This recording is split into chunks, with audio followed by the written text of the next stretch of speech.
லக்ஷ்மியா சக ரிஷிகேஷா தேவ்யா காருண்யரூபயா ரக்ஷக சர்வசித்தாந்தே வேதாந்தேபிச்ச கீயதே. ரிஷிகேஷனான திருமால் திருவான மகாலட்சுமியோடு சேர்ந்து நம்மை காக்கிறான்.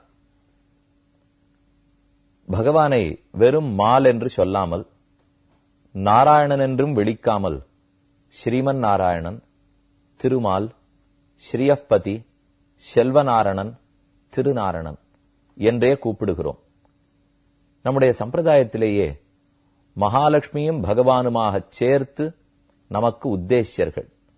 அவர்கள் இருவருக்கும் தான் நாம் பணிவிடை புரிய வேண்டும்.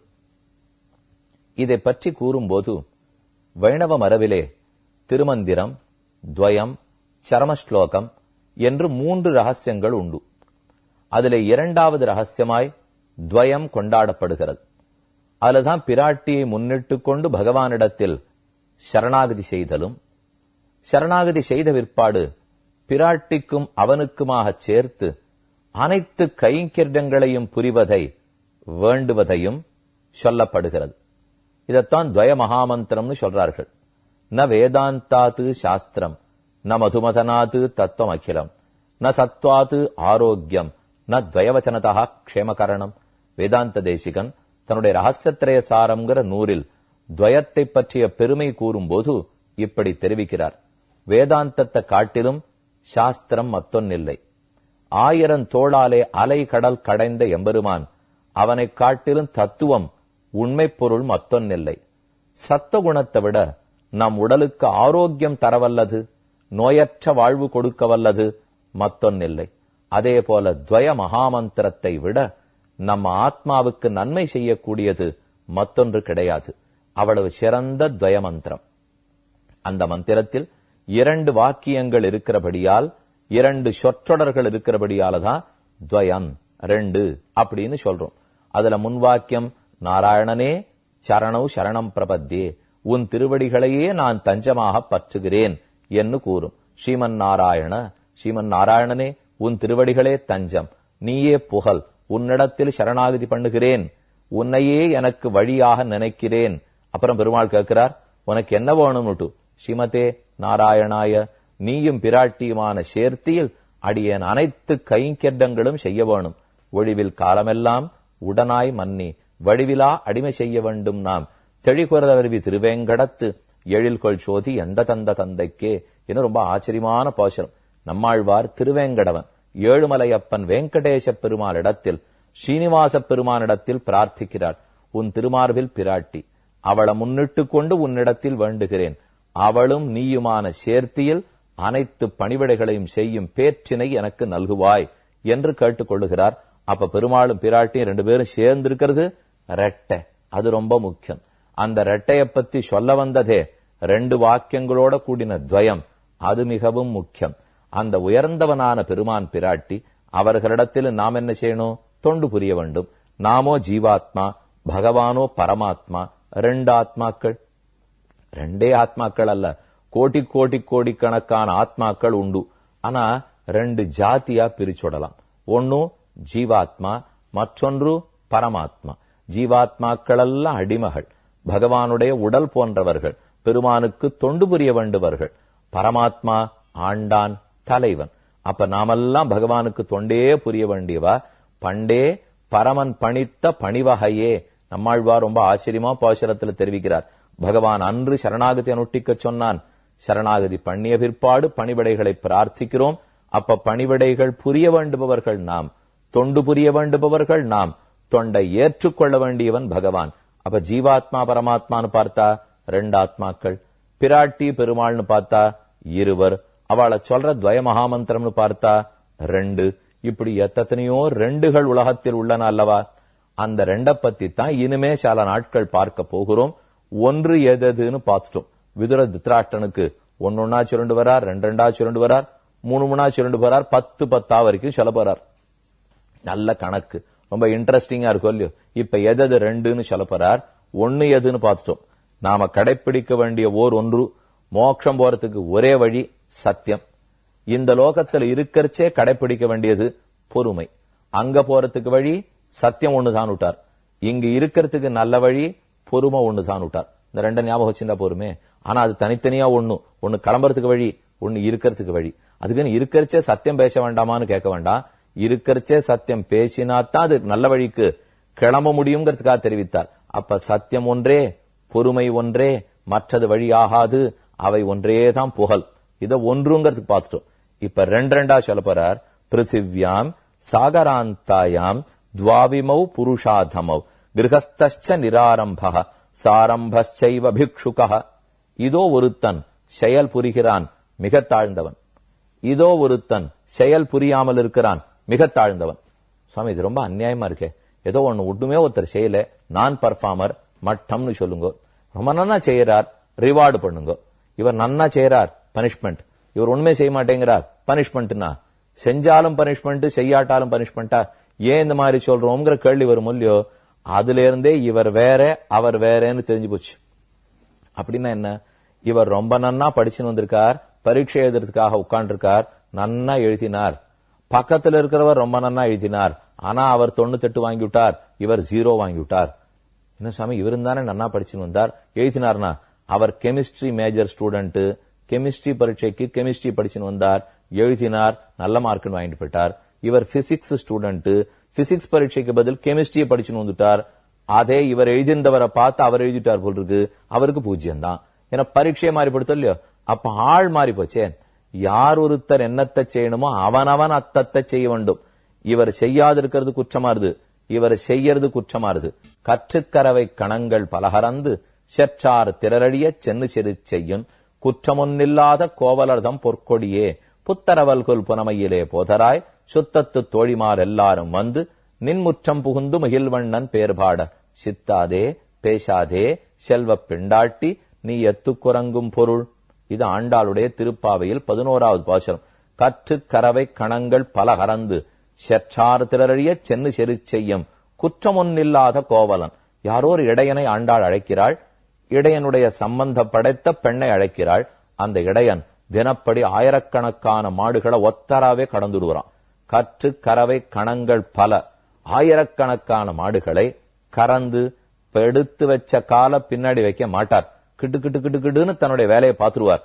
பலகரந்து செற்றார் திரழிய, யாரேனும் அந்த ஊருக்கு விரோதிகள் வந்தால், கோகுலத்துல கண்ணனுக்கு எந்த தீங்கு பண்றதுக்கு வந்தாலும் திரழிய சென்னு செரு செய்யும், உடனே எதிர்த்து போய் போர் புரிந்து அவளை ஜெயிச்சிருவார். குற்றமில்லாத கோவலன். இந்த அளவுக்கு செய்ய வேண்டியத நன்னா செஞ்சுட்டு இருக்கிறார், குட் பர்ஃபார்மர். அப்படிப்பட்ட கோவலனே ஆண்டாள் கொண்டாடிட்டாளா? அடுத்தது 12வது பாசுரம் வந்தது. கனைத்திளங்கத்தெருமை கண்ணுக்கிறங்கி நினைத்து முலவழியே நின்னு பால் சோர நனைத்தில்லம் சேராக்கும் நற்செல்வன் தங்காய். பக்கத்து வீட்டுல இன்னொரு இடையன் இருக்கார். எப்பப்பெல்லாம் கறக்கணுமோ கறக்கவே மாட்டார், தம் வேலையை பார்க்க மாட்டார், கடமை தவறிவிட்டார். அதனால மாடுகளை பால் கறக்கப்படலே, மடியிலிருந்து பாலா கீழே கொட்டுறது, இடம் முழுக்க சேரா இருக்கு, காலை வச்சாலே வீட்டு வாசல் வழுக்கிறது. அப்பேற்பட்ட நல்ல இடையனே எழுந்திருந்து வா, என்ன அவனுடைய தங்கையை கூப்பிட்டு இருக்கா ஆண்டாள். நமக்கு தோணும் 11ஆம் பாட்டிலே நன்னா தம் வேலையை செஞ்சவனுக்கு நல்ல கொண்டாட்டம், 12வது பாசுரத்தில் கடமை தவறியவனுக்கும் கொண்டாட்டம். இது என்ன 2 பேருக்குமே கொண்டாட்டமா இருக்கேன்னா, இப்ப இங்க பார்க்க போற மகாபாரதத்தில் 2 பேருக்கும் வசவு. இவர் நன்னா வேலை செய்யறார், அவருக்கும் வசவு. இவர் செய்ய மாட்டேங்கிறார், அவருக்கும் வசவு. ஆனா ஆள் வேறேங்கிறத புரிஞ்சுக்கணும். இவன் தன்மை வேற, அவன் தன்மை வேற. என்ன சொல்ல வர்றார்னா, உலகத்தில் 2 தாழ்ந்த மக்கள் உண்டு. இவனும் தாழ்ந்த மனிதன், இவனும் தாழ்ந்த மனிதன்.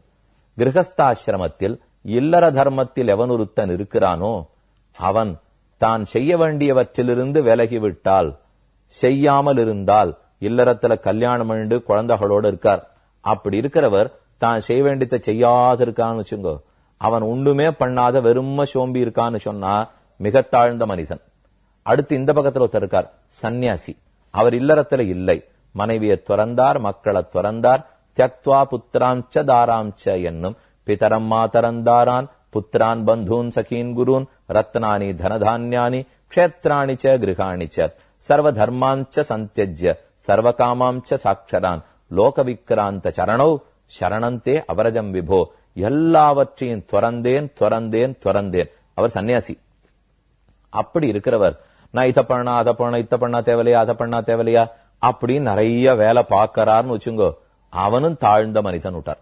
இல்லறத்துல இருந்துட்டு சோம்பி கிடந்து எதையும் ஆரம்பிக்காம இருந்தா தாழ்ந்தவன். சன்னியாசியா இருந்துட்டு மொத்தத்தையும் விட்டுட்டேன்னு சொல்லிட்டு இன்னும் என்ன பண்ணலாம்னு யோசிச்சுட்டே இருந்தா அவனும் தாழ்ந்தவன். அப்ப ரெண்டே பேர் தான் லோகத்துல தாழ்ந்தவா. இல்லறத்தில் இருந்து கொண்டு செயல்படாமல் இருப்பவனோ, சன்னியாசியாக இருந்து கொண்டு செயல்படுபவனோ, இருவரும் குற்றவாளிகள். புரிஞ்சுக்கிறதுக்கே கொஞ்சம் கஷ்டமா இருக்கும். அது எப்படி சுவாமி, அப்ப சன்னியாசி ஒண்ணும் பண்ணக்கூடாதான்னா பண்ணலாம். மோட்சத்துக்கு ஏது வேணுமோ அதைத்தான் செய்வதற்கு அவருக்கு அதிகாரம். ஆனா இல்லறத்தில் இருப்பவன் வேலைக்கு போகலாம், பணம் சம்பாதிக்கலாம், அவனவனுக்கு விதிக்கப்பட்டிருக்கிற தர்மத்தின்படி நடந்து கொள்ளலாம். அதே போல சன்னியாசிக்கும் தர்மம் இருக்கே. அந்த தர்மம் என்ன சொல்றது? சந்நியஸ்தம்மையா, அனைத்தையும் துறந்தேன். ஏன் இவ்வளவு தூரம்? அவர்களுக்கு அக்னி காரியமே கிடையாது.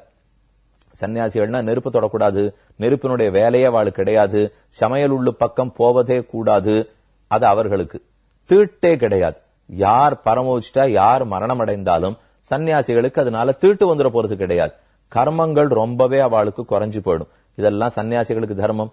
தப்பித்தவரி பணத்தை தொட்டுடக்கூடாது. பெண்கள் சகவாசமோ, அவர்களோட பேசுவதோ, அவர்களை பற்றின நினைவோ பேச்சுவார்த்தையோ அது கூடவே கூடாது. எந்த இடத்திலும் தான் ஒரே இடத்துல இருந்து பல நண்பர்களை சேர்த்து கொள்ளவே கூடாது. இடம் வாங்கிடவே கூடாது. ஆங்காங்க இருக்கணும். கிராமீக ராத்திரம், ஒரு கிராமத்துல ஒரு இரவு, அடுத்த நாள் வந்துன்னா இன்னொரு கிராமம். ஏன் 2-3 நாள் தங்கியிருந்தா என்னன்னா 4 பேர் வருவா, எங்களுக்கு உபதேசம் பண்ணுங்க, ஆசீர்வாதம் பண்ணுங்க, ஏதான பிரசாதம் கொடுங்கன்னு வா, எதையானு கொடுப்போம். சன்னியாசி நல்ல சன்னியாசி, அதனால சரியா போயிடும். உடனே மறுநாள் சரியா கியூ வர ஆரம்பிச்சிரும். வந்தா மக்களோட தொடர்பு வந்துரும். தொடர்பு வந்தா உன் வீட்டுல இருக்கிற மாடு கண்ணுக்குட்டி போட்டுதான்னு கேட்கணும். பொண்ணு எப்படி இருக்கா, பிள்ளை இருக்கா கேட்கணும். கேட்க பற்றுதல் வந்துருமே. எல்லாத்தையும் விட்டுட்டேன்னு சொல்லிட்டு இவர் ஆரம்பிச்சுட்டு மறுபடியும் எல்லாத்தோடையும் சம்பந்தம் வச்சுக்கிறதுக்கா? அப்ப என்ன பண்ணலாம்னு ஒரு சன்னியாசி யோசித்து மேலும் சாம்சாரிகமான செயல்களில் ஈடுபட்டால் அவன் தாழ்ந்தவன். அதே இல்லறத்துல ஒருத்தர் இருக்கார், எப்படி மனைவி மக்களை காப்பாத்தனமே, ஏதாவது சம்பாதிச்சுன்னு வரணுமே, வீட்டுல இருக்கிற பெருமாளுக்கு பண்ணணுமே, 4 பேர் அதிதிகள் வந்தா அவளுக்கு சோறு போட்டாகணுமே, எதை பத்தியும் கவலைப்படாமல் எல்லாம் நீ பாத்துக்கோ, என்னால இதான் முடியும், ஏதோ பண்றேன் அப்படின்ட்டு மூலையில ஒடுங்கி இருக்கா பாருங்க, அதுவும் தப்புங்கிறார். பிருத்திவியாம் சாகராந்தாயாம் துவாவிமௌ புருஷாதமௌ, கடல் சூழ்ந்த இம்மண்ணுலகத்தே, கடலாலே சூழப்பட்டிருக்கிற இவ்வுலகத்தில் இருவர் தாழ்ந்தவர்கள். கிரகஸ்தஸ்ச நிராரம்பக, யார் ஒரு தன் இல்லறத்தில் இருந்துட்டு ஒரு காரியத்தை ஒழுங்கா ஆரம்பிக்கவே மாட்டேங்கிறாரோ, ஏதோ போவார் வருவார், எதையும் கண்டுகொள்ள மாட்டார். வீட்டுல இருக்கிற எந்த வேலையா இருந்தாலும் மனைவிதான் பார்த்து கொள்ள வேண்டும். அது பணத்தை சேமிக்கிறதா இருக்கட்டும், ஃபீஸ் கட்டுறதா இருக்கட்டும், எலக்ட்ரிசிட்டி பில்லா இருக்கட்டும், டெலிபோனா இருக்கட்டும், யாரான வாசகத்தை விடிச்சாலா இருக்கட்டும், இவர் எதற்கு நகரமாட்டார். செய்தித்தாள்ல கையை வச்சுருப்பார். எனக்கு என்ன பண்ண முடியும், நான் நல்லவனா இருக்கேன், நீ பாத்துக்கோ. எதை இவரா தர்மத்தை அனுஷ்டிக்கணுமோ ஒரு பொறுப்பை எடுத்துக்கொள்ளாமல் இருக்கிற இல்லையோ அந்த தாழ்ந்தவன். கிரகஸ்தஸ்ச நிராரம்பா சாரம்பைவ பிக்ஷுகா, நூத்தர் சன்னியாசி அவர் விட மாட்டேங்கிறார். எல்லாத்தையும் நான் பண்றேன்னு ஆரம்பிச்சிருந்தா, இப்ப சன்னியாசிகள்ங்கிறவா விலகி இருக்க வேண்டும். சமுதாயத்திலிருந்து தள்ளி ஏகாந்தத்தை விரும்பி எங்கோ தனிமையில் இருந்து கொண்டு பகவானை தியானித்துக் கொண்டிருக்க வேண்டும். ஆரேனும் வந்தா லோக கல்யாணத்துக்காக தியானிக்க வேண்டும். சர்வே ஜனாஹா சுகினோ பவந்து, ஈஸ்வரனுடைய விபூதி பகவானுடைய சொத்தா இருக்கிற எல்லாரும் நன்னா இருக்கணும், எல்லாருக்கும் தர்ம சிந்தனை வர வேண்டும். பொத்த சன்னியாசியா இருக்காருன்னா பக்திய பரப்புறதுதான் அவர் வேலை, ஞானத்தை ஊட்டுவதுதான் அவர் வேலை, வைராக்கியம் வந்துதான்னு கேட்கறதுதான் அவர் வேலையே. இப்ப நாம யார்கிட்டையும் போறோம்னு வச்சுங்கோ, அவன் நன்னா இருக்கீளா, குசலம் எப்படி இருக்கு, குசல பிரஷ்னம்ங்கிற மூல்யம், நன்னா க்ஷேம லாபங்கள்லாம் எப்படி இருக்குன்னு அப்படின்னா, நன்னா சாப்பிட்டு இருக்கீளா, உடம்பு பருத்துன்னு இருக்கா, நன்னா வேலை வியாபாரம்லாம் நன்னா நடக்கிறதா, மேல சேவிங்ஸ் கூடின்னு இருக்கா, இதுதான் நாம கேட்போம். ஆனா சன்னியாசிகளை பார்த்தாலே கேட்க வேண்டியது என்ன தெரியுமா, நன்னா வைராக்கியம் வளர்றதா, உடம்பு இழைக்கிறதா, யோகம் கூடுறதா, பக்தி வளர்றதா, தனிமை வளர்றதா, இதுதான் சன்னியாசிகளை கேட்கணும். ஆனா அந்த இத போல இருக்கிறத விட்டுட்டு கூட்ட நாட்டத்தோட சேர்ந்து நாமும் உலக கல்விக்காக ஏதேனும் பண்றோம்னு பாக்குறோம். உலக வாழ்க்கை முன்னேறுவதற்காக சன்னியாசி எதை பண்ணவும் முயற்சிக்க கூடாது. அது சன்னியாசி மட்டுமல்ல, இப்போ ஆத்மாவை பத்தி பேச வரும், பகவானை பத்தி பேச வரும். மகாபாரதம் கேட்கிறீள், உபன்யாச கால்ட்ட கேட்கிறீள், ராமாயணம் கேட்கிறீள், உபன்யாச கால்ட்ட கேட்கிறீள். தப்பி தவறி இப்ப நாம இருக்கிற வாழ்க்கையில நிறைய பணம் சேர்த்துக்கிறது எப்படின்னு வழி சொல்றதுக்கு உபன்யாசமே அல்ல. பக்தியை வளர்த்துக்கிறதுக்கு, ஞானத்தை வளர்த்துக்கிறதுக்கு, வைராக்கியத்தை வளர்த்துக்கிறதுக்கு, இதுக்கு தான் உபன்யாசம், கதா காலக்ஷேபமே தவிர நீங்களே தான் நன்னா இருக்கு பொருளே, இதுக்கு வேற யாரான ஒரு கன்சல்டன்ட் வேற வேணுமான்னு இப்போ யாரும் உங்களுக்கு பைனான்ஸ் கன்சல்டன்டோ டெக்னிக்கல் கன்சல்டன்டோ தேவையில்லை. ஆத்மாவை பத்தி சொல்றதுக்கு, பரமாத்மாவை பத்தி சொல்றதுக்கு தான் ரிஷிகள். அதனால நாம ரிஷிகள் இடத்துல போய் இது என்ன இன்னும் கொஞ்சம் எப்படி பெட்டரா வாழலாம், எப்படி நன்னா பிசினஸ் பண்ணலாம்னு இவர் சொல்லவே மாட்டேங்கிறாரு. என்ன அவர் அதுக்கு இல்லையே, அதை சொல்றதுக்கு இன்னும் நிறைய பேர் இருக்கா. அதனால எந்த சன்னியாசியும் இத போல ஏதிலும் கை வைப்பது கூடாது. அப்ப யாராரு பணம் நினைக்கிற சன்னியாசி அவன் குற்றவாளி ஆகிறான். பண வேண்டாம்னு எவன் விலகி இருக்கிறானோ அது கிரகஸ்தன் இல்லறத்தானுக்கு கூடாது. இந்த இருவரையும் உலகம் இகழ்கிறது. இவர்களை தாழ்ந்த மனிதர்களாக சொல்லும். என்ன இந்த 2 பேரை பத்தி சொன்னார். இன்னும் 2 நிறைய சொல்ல போறார். காத்திருப்போம்.